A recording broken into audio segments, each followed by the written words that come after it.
أعوذ بالله من الشيطان الرجيم. بسم الله الرحمن الرحيم.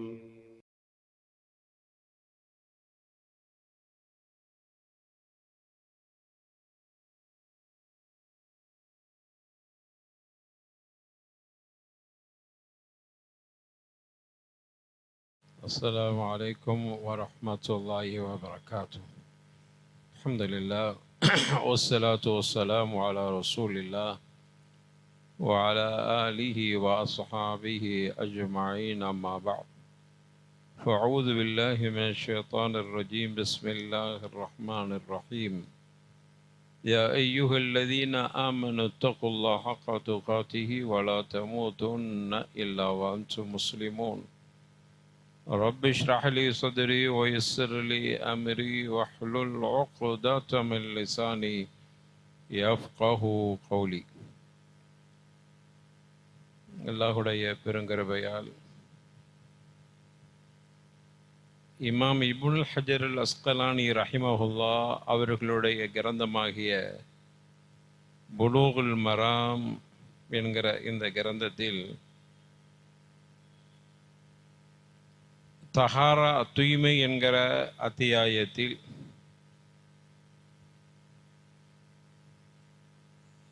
ஜனாபத்துடைய குளிப்பு சம்பந்தமான பாடத்தில் இமாம் இப்னுல் ஹஜர் அல் அஸ்கலானி ஒரு ஹதீஸை இங்கே பதிவு செஞ்சிருக்கிறாங்க. அது ஜும்மாவுடைய குளிப்பு சம்பந்தமான ஒரு ஹதீஸ்.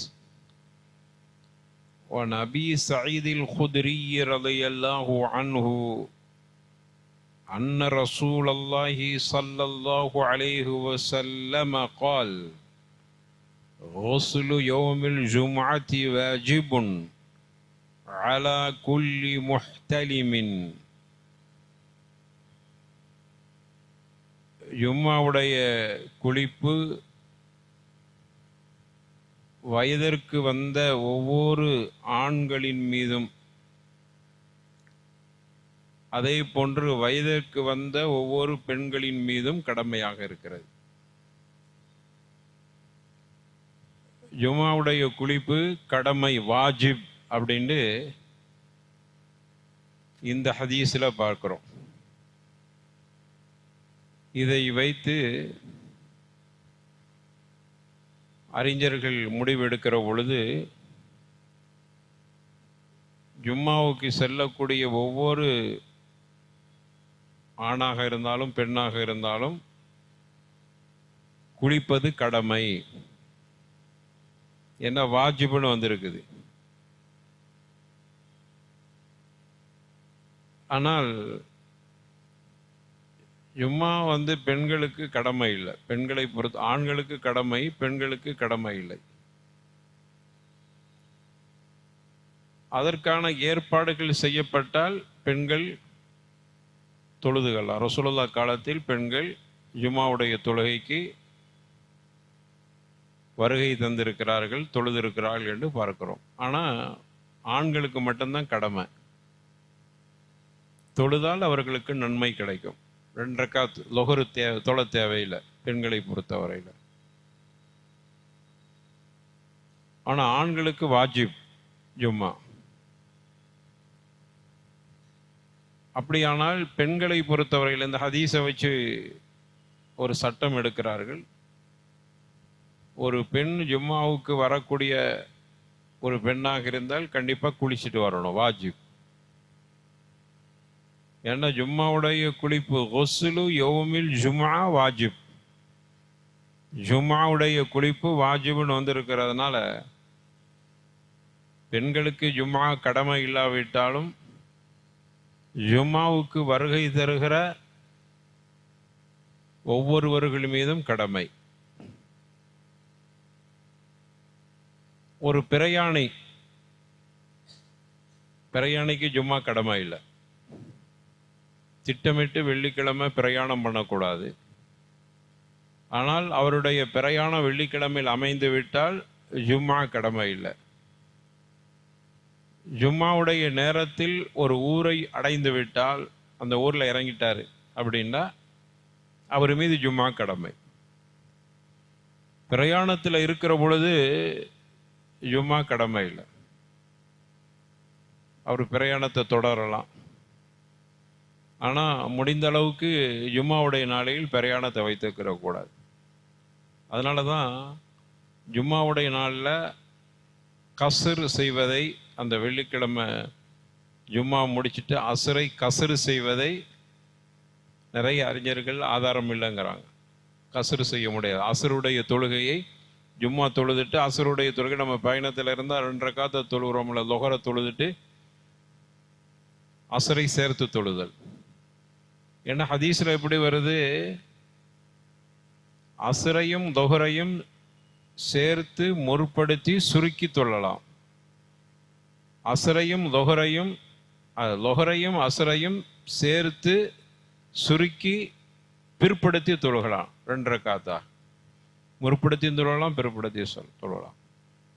ஆனால் ஜும்மாவையும் அசரையும் தொழுதல், சேர்த்து தொழுதல் என்கிற செய்தியை பார்க்க முடியல. அதனால பெரும் பகுதி அறிஞர்கள் ஜும்மாவுடைய நாளையில் அசருடைய தொழுகை கஸ்ரு செய்வது கூடாது, அந்த வக்தில் தொழுது கொள்ளலாம்.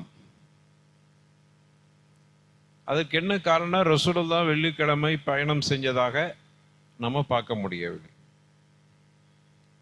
சரி, ஆனால் தவிர்க்க முடியாமல் வெள்ளிக்கிழமை நம்முடைய பயணம் அமைந்தால் குற்றம் அல்ல. போகிற வழியில் எங்கேயாவது ஜும்மா தொழுதுக்கிறணும் அப்படிங்கிற யோசிக்க தேவையில்லை. நம்ம லொஹரை தொழுதா போதும், பிரயாணிக்கு ஜும்மா கடமை இல்லை. ஆனால் நம்ம சேர்ற ஊரில் எங்கே போய் சேர்றோமோ அங்கு ஜும்மாவுடைய நேரத்தில் போய் இறங்கிவிட்டால் ஜும்மா கடமை. சரி, இப்படி கடமையாக இருக்கிறவங்க குளிப்பும் அவங்களுக்கு கடமை, அந்த பிரயாணத்தில் இருக்கக்கூடியவர். அதே போல ஜும்மாவுடைய குளிப்பு விஷயத்தில் அறிஞர்கள்ட்ட ஒரு கருத்து வேறுபாடு இருக்கிறது. இப்போ நம்ம வாஜிபுன்னு சொன்னோம். எந்த அளவுக்கு என்றால் அறிஞர்கள் இப்படியே சொல்றாங்க, ஒரு மனிதர் ஜும்மா தொழுகிறார், குளிக்காமல் போய் ஜும்மா தொழுகிறார், எந்த காரணமும் இல்லாமல், நோய் குளிக்க முடியலங்கிற காரணம் இல்லாமல் குளிக்காம போய் ஜும்மா தொழுதால் ஆசிம், அவர் குற்றவாளி. ஏன்னா ஹதீஸ், சரியான ஹதீஸ் புகாரியில் வந்திருக்கு, லவ் அன்னக்கும் தஹர்தும் லியௌமிக்கும் ஹாதா, இன்றைய நாளில் ஜும்மாவுடைய நாளில் உங்களில் யாரும் குளித்து சுத்தமாக இருக்கக்கூடாதா, இருக்கணுமா இல்லையா அப்படின்னு ரசூலுல்லாஹ் ஸல்லல்லாஹு அலைஹி வஸல்லம் கேட்கிற அந்த துணி இருக்கிறத குளிக்காட்ட குற்றம் என்கிற கருத்தை எடுக்க முடிகிறது. குறிப்பாக சாலிஹ் இப்னு உஸைமீன் ரஹிமஹுல்லா இந்த ஃபத்வாவை கொடுத்துருக்கிறாங்க. அல் இன்சானு ஸல்லல் ஜுமா பிலா இக்திசால் இன்னஹு ஆசிம், அவர் குளிக்காம ஜும்மா தொழுதால் அவர் பாவி. ஜும்மா நிறைவேறிடும், ஜும்மாவுக்கும் குளிப்புக்கும் தொடர்பில்லை, ஜும்மா நிறைவேறிடும், ஆனால் குற்றவாளியாக பார்க்கப்படுகிறார். ஜும்மாவுடைய குளிப்பை எப்போ குளிக்கணும் அப்படிங்கிற கருத்தை பார்க்கும்போது அஃதல், சிறந்தது ஜும்மாவுக்கு போகிறதுக்கு குளிச்சுட்டா அப்படியே ஜும்மாவுக்கு போகிற மாதிரி குளிச்சுக்கிறோம். நம்ம வழமையாக குளிக்கிற நம்ம நாட்டுடையவர்களுக்கு பழக்கம், நம்ம நாட்டை பொறுத்தவரையில் நம்ம தினமும் குளிக்கிற பழக்கம், ஒரு நாளைக்கு 2 தடவை குளிக்கிற பழக்கங்கள்லாம் இருக்குது. பொதுவாக அரபுகளில் பொறுத்தவரையில் அவங்க குளிக்கிறது என்பது ஜனாபத்து குளிப்பு குளிப்பாங்க, வெள்ளிக்கிழமை குளிக்கிறது. இன்னைக்கு வரைக்கும் அரபுகள், நம்ம ஆட்கள் இந்தியன் தினமும் குளிக்கிறத பார்த்துட்டு கேட்பாரு, ஷாதா குல்லையோ முகசுல் அப்படிங்க, ஆச்சரியமாக கேட்போம். தினமுமா குளிக்கிறீங்க, என்னப்பா இது ஜனாபத்தா ஆகிட்டீங்க அப்படின்னு கேட்போம். அப்போ அவங்களுக்கு ஆச்சரியமா இருக்கு, நம்ம தினமும் குளிக்கிற. அவங்க அப்படி இல்லை, வாரத்தில் ஒரு நாள் குளிக்கிறது.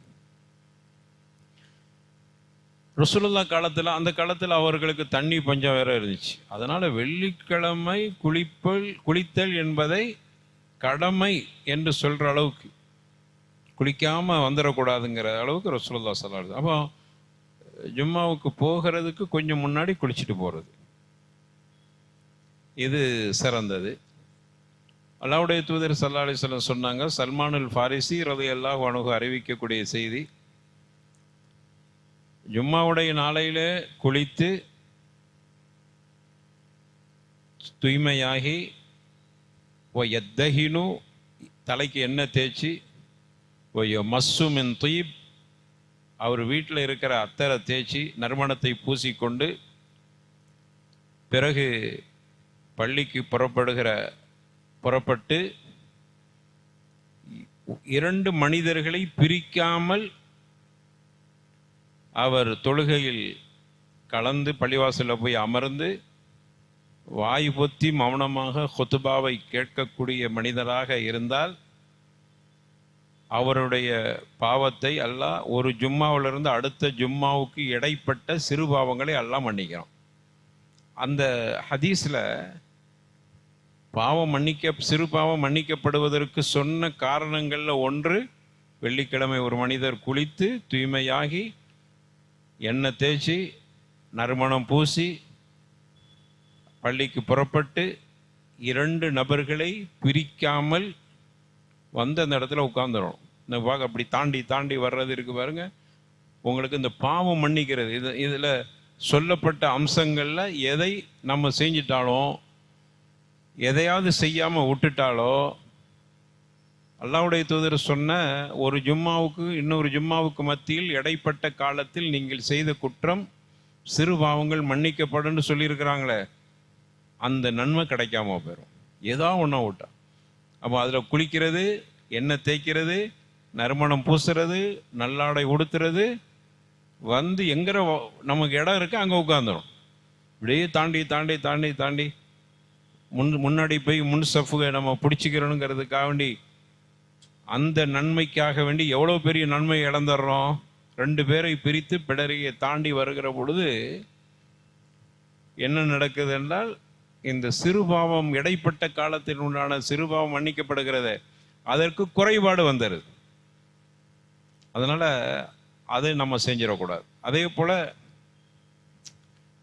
ஹுத்பா நடந்துட்டு இருக்கும்போது பேசினாலும் நமக்கு அந்த ஜும்மாவுடைய பயனே இல்லாமல் போய்விடும். சரி, இப்போ இந்த ஹதீஸில் குளிக்கிறது என்று குறிப்பிடப்பட்டிருக்கிறதுனால, அப்போ இதை வச்சு உலமாக்கள் என்ன சொல்கிறாங்கன்னா, வெள்ளிக்கிழமை ஜும்மாவுக்கு குளிப்பது வாஜிப் அப்படின்ட்டுருக்காங்க. ஆனால் பெரும்பகுதி அறிஞர்கள் ஜும்மாவுடைய குளிப்பு முஸ்தஹப், நம்ம அப்படி தான் புரிஞ்சு வச்சிருக்கிறோம். நம்ம எல்லாம் என்ன புரியுங்க, ஜும்மாவுடைய குளிப்பு சுன்னத், ஆனால் ஹதீஸ் வாஜிப்னு வந்திருக்குது. இருந்தாலும் உலமாக்களுடைய கருத்து சுன்னத்து. அப்போ ஹதீஸில் தெளிவாக வாஜிப்னு வந்திருக்குதே என்று சொன்னால், இந்த வாஜிபை பொறுத்தவரையில் வலியுறுத்தப்பட்ட சுன்னத்துன்னு புரிஞ்சுக்கிறது.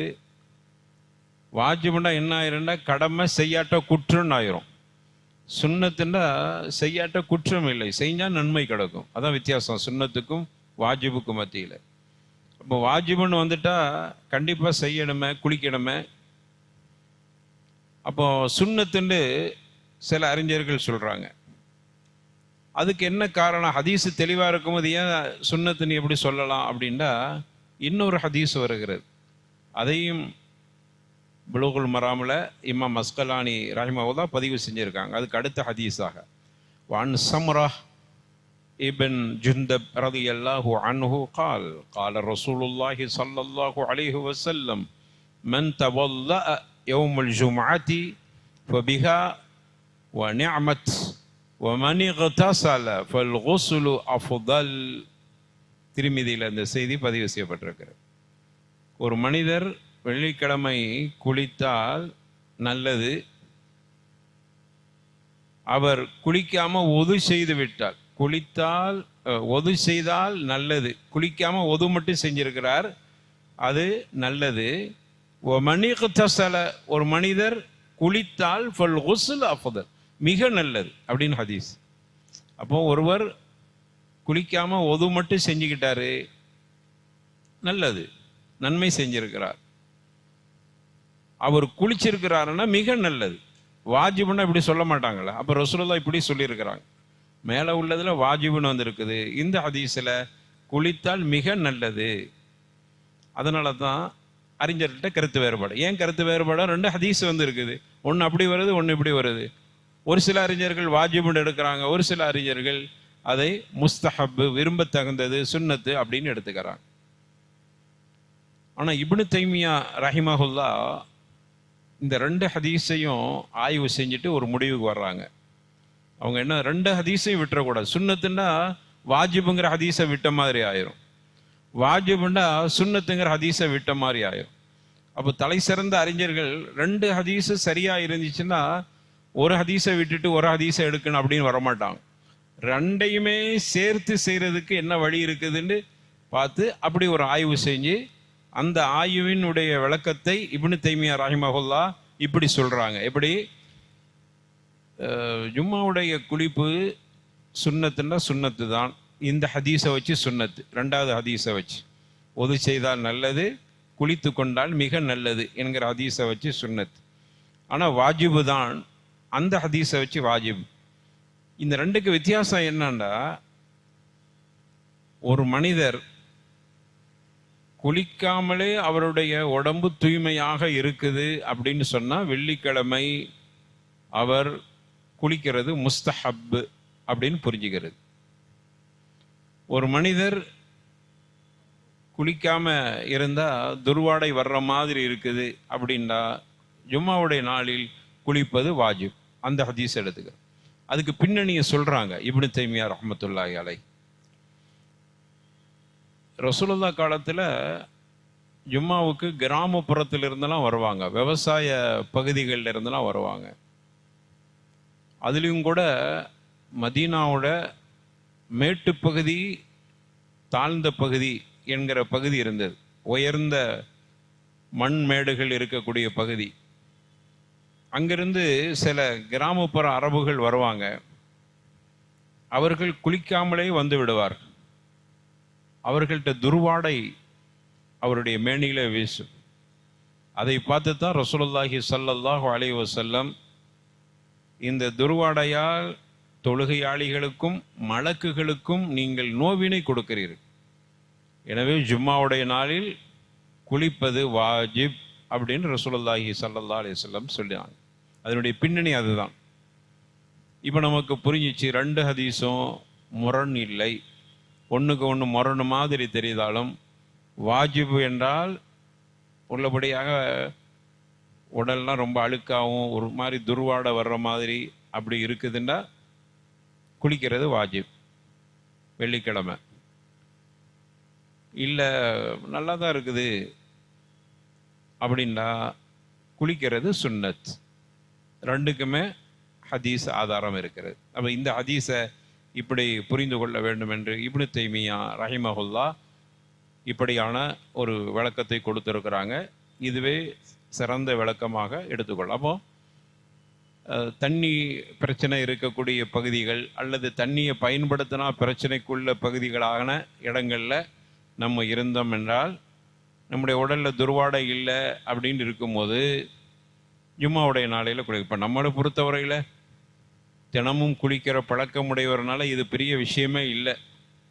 ஆனால் 2 வகையாக ஹதீஸ் வந்திருக்கிறது காரணத்தால் அந்த மாதிரியான ஒரு நிலை ஏற்பட்டால் எப்படி புரிந்து கொள்வது என்பதைத்தான் இந்த 2 ஹதீஸும் நமக்கு விளக்கமாக சொல்கிறது. அடுத்து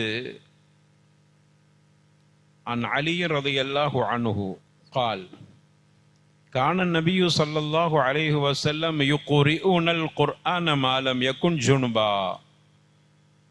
அலி ரலியல்லாஹு அன்ஹு அறிவிக்கக்கூடிய செய்தி, ரசூலுல்லாஹி ஸல்லல்லாஹு அலைஹி வஸல்லம் எங்களுக்கு குர்ஆனை ஓதி கொடுப்பாங்க, கற்றுத்தருவாங்க. ஜுனுபாக இருந்தால் கற்றுக் கொடுக்க மாட்டாங்க, ஜுனுபா இல்லாட்டா குர்ஆனை கற்றுத்தருவாங்க. இந்த ஹதீஸின் மூலமாக என்ன சட்டம் எடுக்கப்படுகிறது என்றால், ஜுனுபா இருக்கும்போது குர்ஆனை ஓதக்கூடாது. இந்த செய்தி அதைத்தான் நமக்கு சொல்லுது. ஒரு ஜுனுபாக இருந்தால் குர்ஆனை ஓதக்கூடாது. மனைவியோடு சேர்ந்திருக்கிறார், அல்லது அவர் இரவு தூக்கத்தில் அவருக்கு ஜுனுபாயிடுச்சு, இப்படியான நிலையில் அவர் குர்ஆனை ஓதக்கூடாது. இந்த ஹதீஸ் அதை சுட்டி காட்டுகிறது. ஆனால் அறிஞர்கள்ட்ட இந்த விஷயத்திலும் கருத்து வேறுபாடு இருக்கிறது. சில அறிஞர்கள் சொல்றாங்க ஜுனுபா இருந்தாலும் குர்ஆனை ஓதலாம். அந்த ஓதலான்னு சொல்ற கருத்துல நம்ம எந்த அறிஞர்களுடைய கருத்தையும் இஜ்திஹாத் அப்படிங்கிற அடிப்படையில் புரிஞ்சுட்டு போகணுமே தவிர அதை விமர்சனம் செய்யக்கூடாது. என்ன என்ன ஆய்வு பண்ணியிருக்கிறாங்க அப்படின்னு சில பேர் சொல்றாங்கல்ல, இதுதான் தப்பான பார்வை. அப்படியே ஒரு கருத்து இருக்குது, அப்படியே ஒரு அறிஞர் ஆய்வு செஞ்சிருக்கான். நான் சொல்றது அறிஞர்னா அடிக்கடி அதையும் நான் பயன்படுத்திக்கிட்டே வர்றேன். அறிஞர்னா உலமாக்கள் சொல்றாங்க என்னமோ இப்ப இருக்கக்கூடிய ஆலிம்கள்லாம் சேர்ந்து முடிவெடுத்த இல்லை. இம்மாக்கள் 4 இமாம்கள், இமாம் ஷாஃபி என்று சொல்லக்கூடிய பெரும் அறிஞர்கள், அவங்களுடைய மாணவர்கள், அந்த மாதிரியான இஜ்திஹாதுடைய உலமாக்களைத்தான் நான் சொல்கிறேன். அப்போ இந்த ஹதீஸில் 2 வகையான கருத்து வருது. ஒன்று, ஜுனுபா இருக்கும்போது குர்ஆனை ஓதக்கூடாது அப்படின்னு சொன்னவங்க குர்ஆனை திக்ர் என்கிற அடிப்படையில் ஓதிக்கொள்ள, இதைத்தான் விமர்சனம் பண்றாங்க. அது அவங்களுடைய ஆய்வு, அவ்வளவுதான். திக்ர் என்றால் ஓதிக்கொள்ளலாம். உதாரணமா சாப்பிடும் போது பிஸ்மி சொல்லுதல். பிஸ்மிங்கிறது குர்ஆன்ல உள்ள ஒரு வசனத்தின் துணுக்கு, ஒரு சின்ன துண்டு அது. அல்லது ஏதாவது சில துஆக்கள் ஓதுதல், ரப்பனா ஆத்தினா ஃபித் துன்யா ஹஸனா வ ஃபில் ஆখিরাতি ஹஸனத்தன் வ கினா அஸாபன்னார். இது குர்ஆன் வசனமா துஆவா? குர்ஆன் வசனம் தான். ஆனா நீங்க துஆன்னு நினைச்சு ஓதுனா ஜுனுபா இருக்கும்போது குற்றம் இல்லை. உங்களுடைய எண்ணம் துஆங்கிற அடிப்படை. சரி, ஜுனுபா இருக்கிறவர் படுக்கைக்கு போறார், ஆயத்துல் குர்சி ஓதணும். குர்ஆன் இல்ல, அவர் குர்ஆன் நினைச்சு ஓதக்கூடாது. ஆயத்துல் குர்சி ஒரு துஆ என்கிற அடிப்படையில் படுக்கைக்கு போகும்போது ஓதுற துஆக்களில் ஒன்று. குல்வதாகது, குல்வது ரப்பில் ஃபலக், குல்வது ரப்பி, குர்ஆனுங்கிற நியத்து இல்லாம ஓதனா கூடும் என்று குர்ஆனை ஜுனுபுடைய காலத்தில் ஓதக்கூடாதுன்னு சொல்ற அறிஞர்கள் விதிவிலக்காக இப்படி துஆ என்கிற அடிப்படையில் ஓதிக்கொள்ளலாம் அப்படின்னு ஒரு கருத்தை பதிவு செஞ்சிருக்கிறான். இதை நம்ம தப்பா போய் விமர்சனம் பண்ணிவிடும். என்னடா இது, குர்ஆன துஆண்டா அது கூடுமா, இது என்னது அப்படின்னு நக்கலா அதை பேசுவதற்கில்ல. அவர்களுக்கு கிடைத்த ஆய்வின்படி அவர்கள் செஞ்சிருக்கிறார். அது அல்லாஹ்வுக்கும் அவர்களுக்கு மத்தியில ஒன்னாவது, அவர்களுக்கு சரியாக இருந்தால் 2 கோடி, இல்லாட்டா 1 கோடி கிடைச்சிரும். இப்படிதான் நம்ம அதை புரிஞ்சுக்கிறோம்.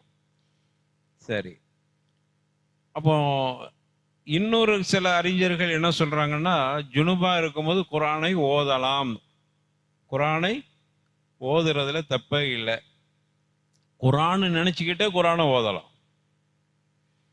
அதுக்கு என்ன ஆதாரத்தை காட்டுறாங்கன்னா, ரசூலுல்லாஹி ஸல்லல்லாஹு அலைஹி வஸல்லம் எல்லா நிலைகளிலும் அல்லாஹ்வை அவர்கள் திக்ர் செய்வார்கள் அப்படின்னு ஒரு ஹதீஸ், அது முன்னாடியே நம்ம பார்த்துருக்கிறோம். அலா குல்லி அஹ்யானிஹி, எல்லா சந்தர்ப்பங்களிலும். அதுல திக்ர்னு வந்திருக்குது. குர்ஆன் ஒரு திக்ர்.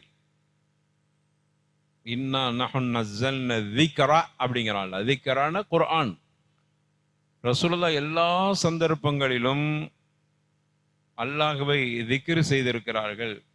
குர்ஆன் ஒரு திக்ர் தானே. இந்த குர்ஆனை ஓதலான்னு சொல்ற அறிஞர்கள் சொல்றாங்க எல்லா சந்தர்ப்பங்கள்னா ஜுனுபுடைய நேரத்திலும் ரசூலுல்லாஹ் குர்ஆனை ஓதி இருக்கிறார். அதனால இப்படி ஒரு ஹதீஸ் வர்றதுனால இது அலி ரலியல்லாஹு அன்ஹு அறிவிக்கக்கூடிய, அலி ரலியல்லாஹு அன்ஹு அறிவிக்கக்கூடிய இந்த ஹதீஸு கொஞ்சம் வலிமையான ஹதீஸாகவும் இல்லை. ஆனா ஆயிஷா நாயகி அறிவிக்கக்கூடிய எல்லா சந்தர்ப்பத்திலும் ரசூலுல்லாஹ் திக்ர் செய்வார்கள், குர்ஆனும் திக்ர் தான் என்கிட்ட ஆய்வு செய்யறாங்களே, அந்த ஹதீஸ் வலிமையா இருக்கு. அதனாலதான் கருத்து வேறுபாடு வரும். 2 ஹதீஸ் இருக்கிறதுனால அறிஞர்கள்ட்ட இதுவும் கொஞ்சம் வலிமையான ஹதீஸாகவும் அவங்களுக்கு இந்த ஹதீஸ் கிடைக்குது.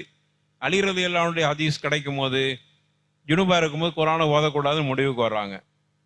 அதுக்கு பிறகு இந்த ஹதீஸ் கிடைக்கும் போது இது கிடைத்த அறிஞர்கள் ஓதலாம், ஜுனுபா இருந்தாலும் ஓதலாம்.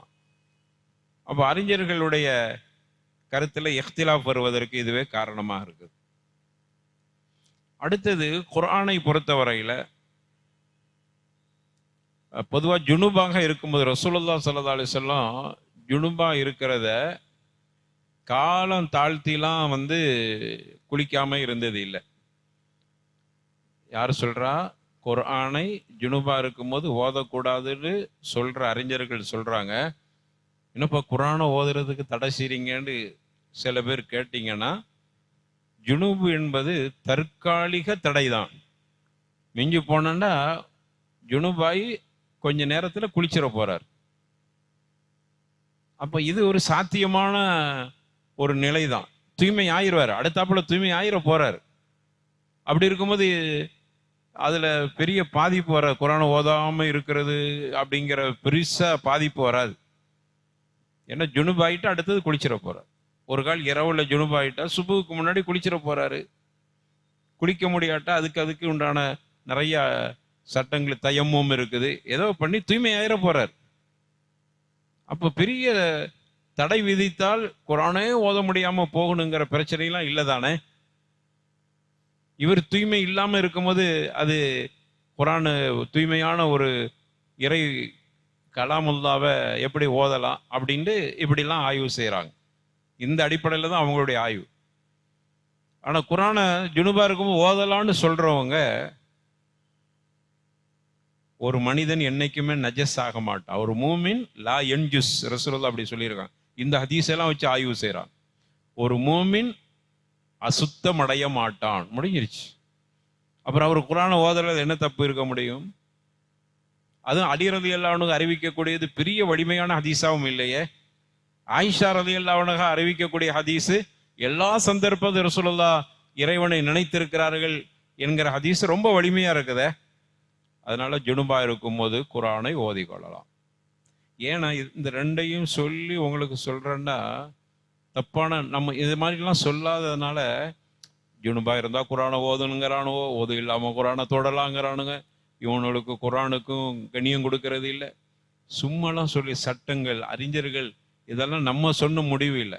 நம்மோட கருத்து மாதிரியே மக்கள்கிட்ட சொல்லி மக்கள்கிட்ட நம்முடைய இந்த மாதிரி சட்டங்கள்லாம் எடுபடாமல் ஆக்கிவிட்டார். நம்ம கருத்து இல்லை, இதெல்லாம் முன்னாடியே அறிஞர்கள் ஆய்வு பண்ணி சொல்லிட்டு போனது. எல்லா விஷயங்களும் அப்படித்தான்.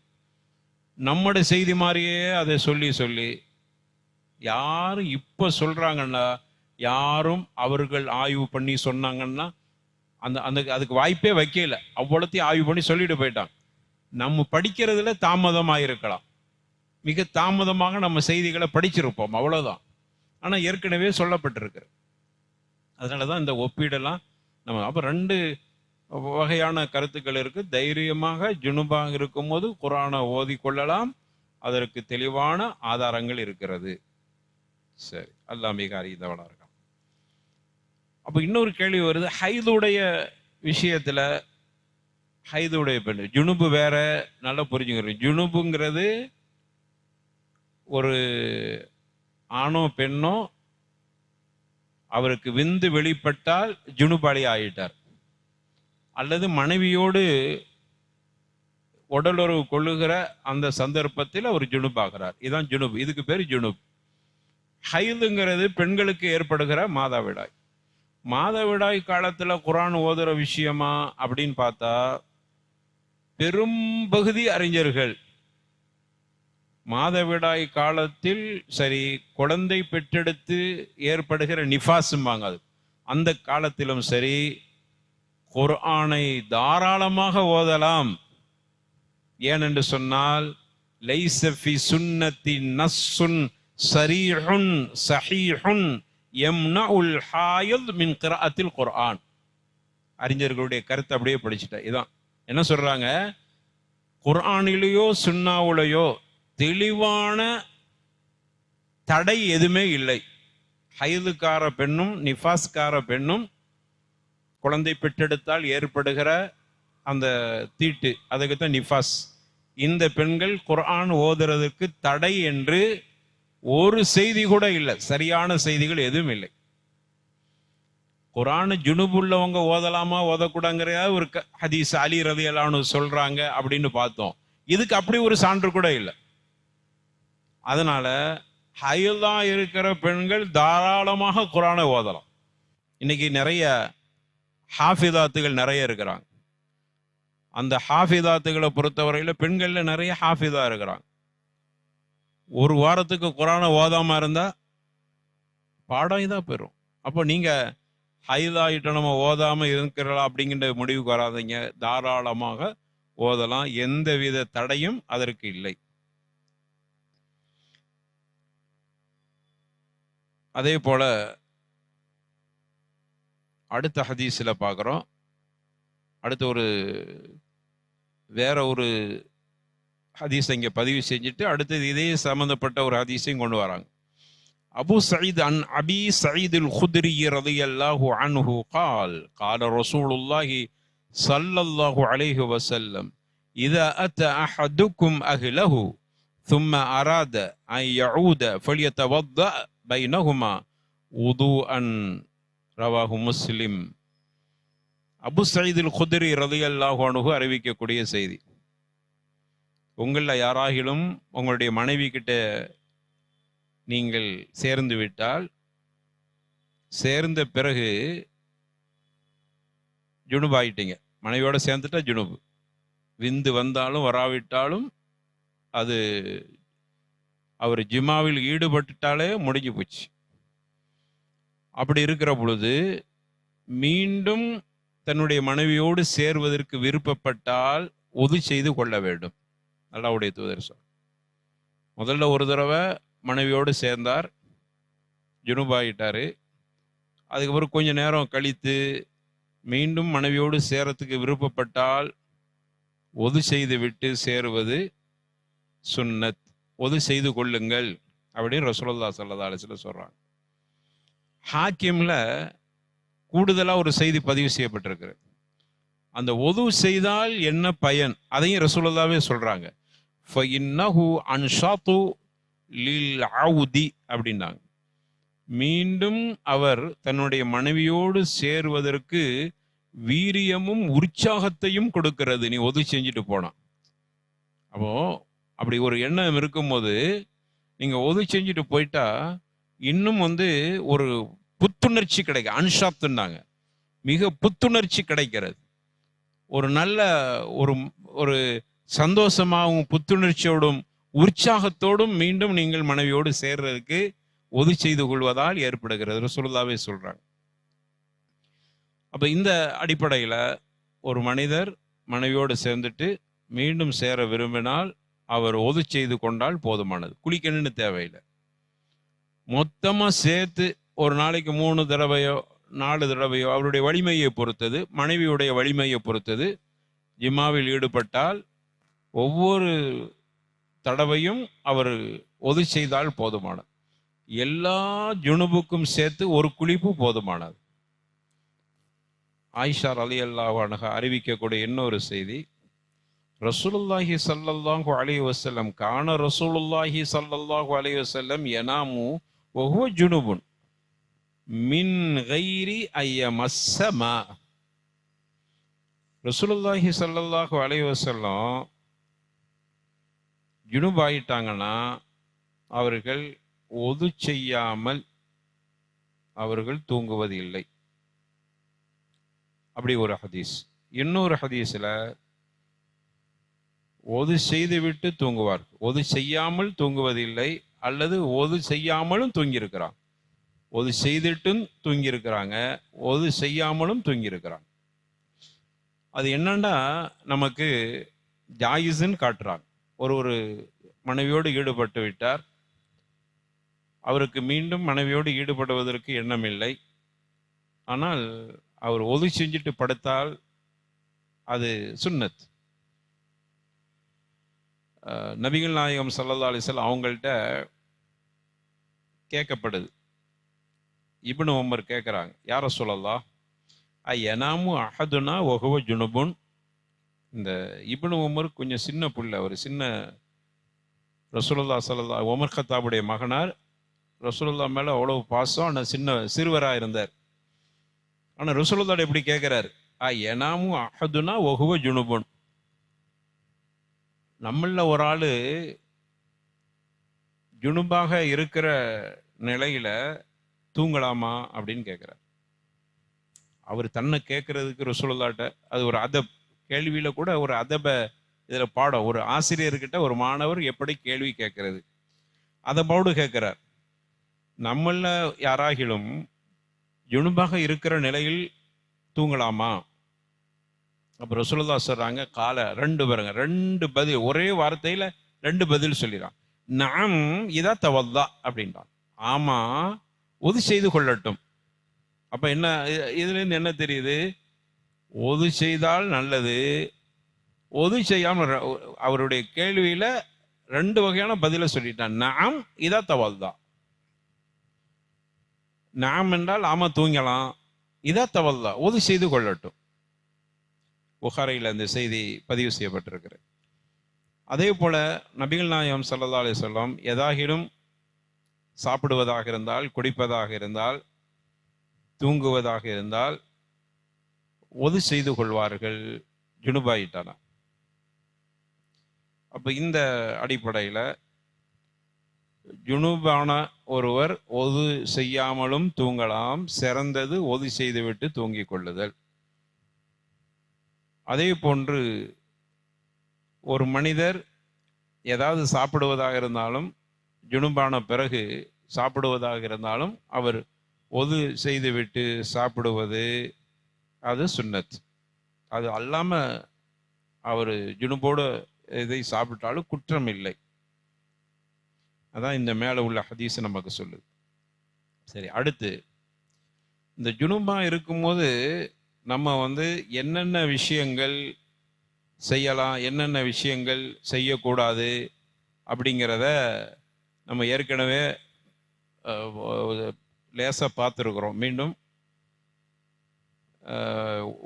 அதாவது ஜுனுபாக இருக்கும்போது பள்ளிவாசலில் தங்கக்கூடாது, தடை செய்யப்பட்டது. பள்ளிவாசலில் தங்கக்கூடாது. பள்ளிவாசலை கடந்து போகலாம். இங்கேருந்து அவர் பள்ளிவாசல்ல இருந்து வெளியில் போகணும், ஜுனுபா இருக்கிறார், எப்படி கடந்து போய்க்கலாம். ஆனால் பள்ளிவாசலில் தங்கக்கூடாது. ஆனாலும் கூட ரசூலுல்லாஹ் காலத்தில் சஹாபாக்கள், திண்ணை தோழர்கள், சஹாபு சொஃபாக்கள் எல்லாமே பள்ளிவாசலில் தான் இருந்தாங்க. அப்போ இதில் கூட அறிஞர்கள்ட்ட கருத்து வேறுபாடு இருக்குது.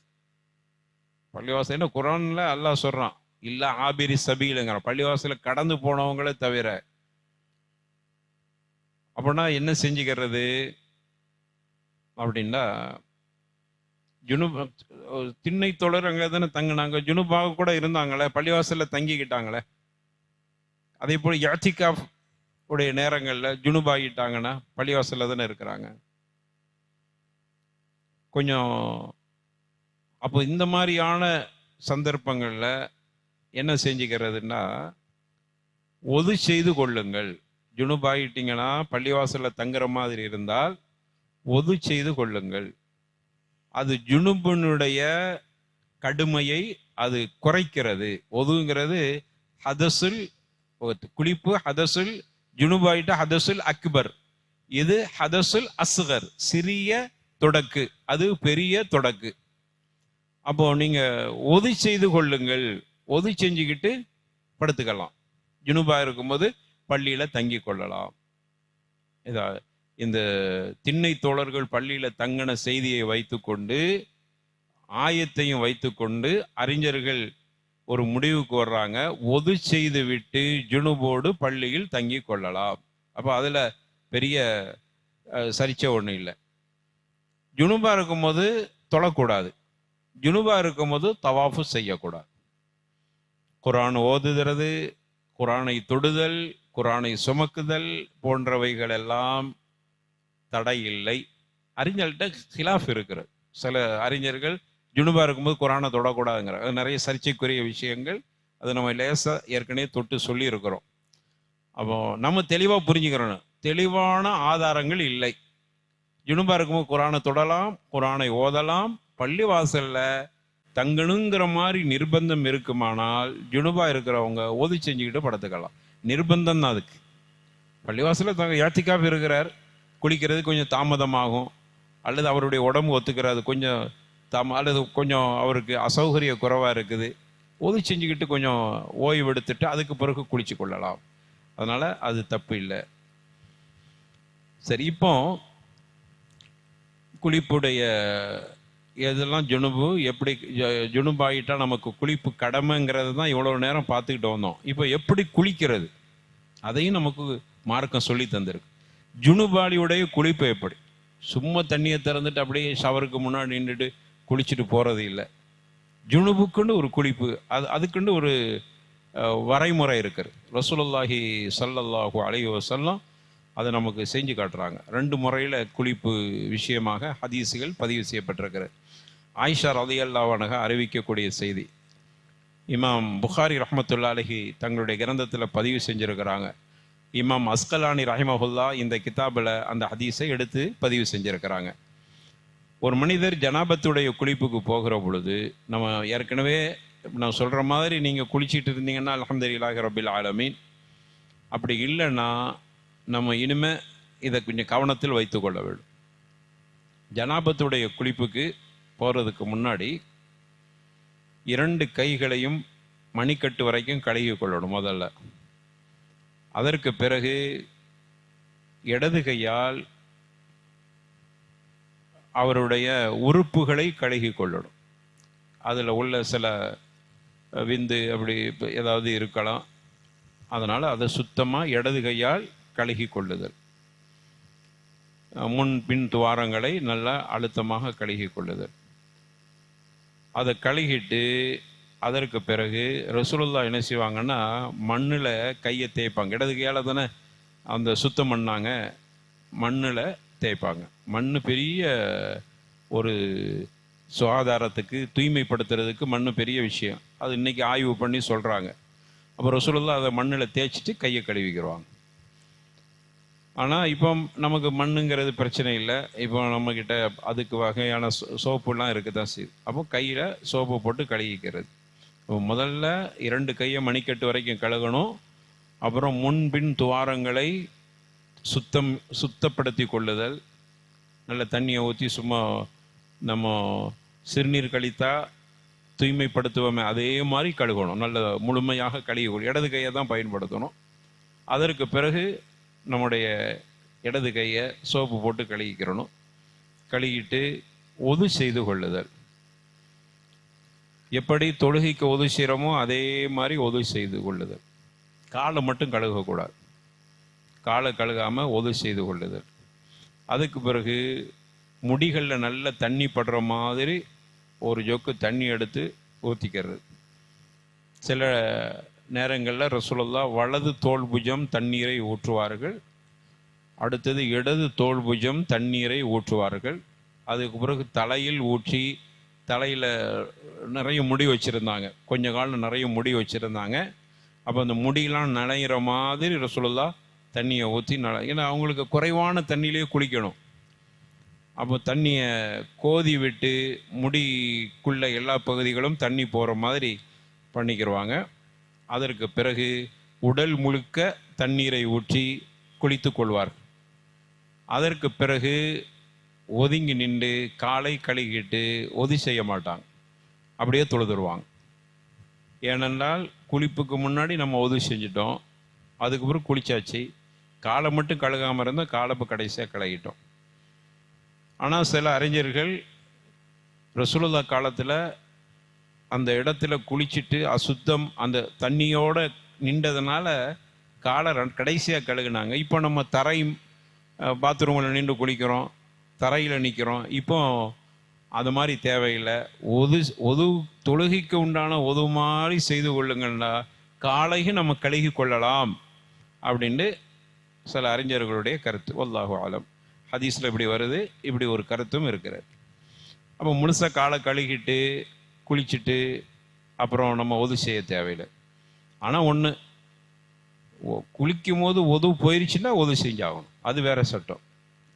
ஆனால் குளிக்கும் போது ஒது போகையில் சில பேருக்கு குளிக்கும் போது சிறுநீர் பிரிகிற மாதிரி இருந்தோன்னா ஒது போயிடும். அப்படிலாம் இல்லை, காற்று போகையில் சிறுநீர் போகையில் அப்படின்னு இருந்தால் அந்த குளிப்புக்கு முன்னாடி செஞ்ச ஒதுவே தொழுகைக்கு அந்த ஒதுவே போதுமானதாக இருக்கிறது. அப்போ இதான் குளிப்புக்கு முன்னாடி நாம் செய்ய வேண்டிய அணுகுமுறை. அதுக்கு பிறகு குளிச்சு அப்புறம் நீங்கள் ஷவரை திறந்து விட்டுட்டு அப்படியே நிற்க வேண்டியதான், அது பிரச்சனை இல்லை. ஆனால் அதுக்கு முன்னாடி இந்த மாதிரி செய்து கொள்ள வேண்டும். இதான் குளிப்புடைய முறை. இப்படி செஞ்சுக்கிட்டால் அவர் குளித்ததாக, பரிபூர்ணமாக குளித்ததாக, இந்த ஜனாபத்திலிருந்து அவர் நீங்கியவராக கருதப்படுகிறார். அல்லாஹ் மிக அறிந்தவனாக இருக்கிறான். சுப்ஹானக அல்லாஹும்ம வ பிஹம்திக அஷ்ஹது அல்லா இலாஹ இல்லா அன்த அஸ்தக்ஃபிருக வ அத்தூபு இலைக்.